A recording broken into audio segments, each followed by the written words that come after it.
Ayan guys, dahil sa marami pa rin akong tirang apple sa bodega, ayan. So naisipan kong gumawa ulit ng apple chips and compote. Eto na sila guys.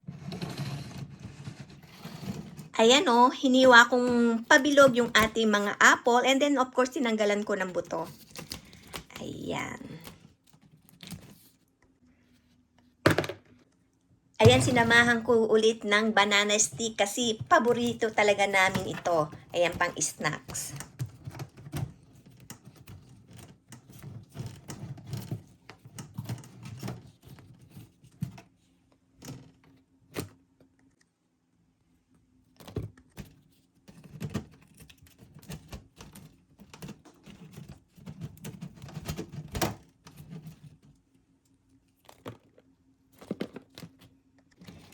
Itong banana guys is binibili lang namin at ayun, dinadry ko siya.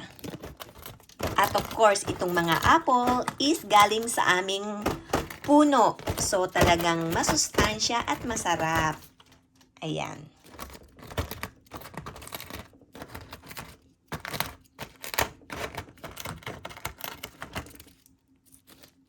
So, ito na lahat yung aking nagawang dried apples na sinamahan ko ng dried bananas and of course, itong ating compote. So, tikman na natin itong ating apple.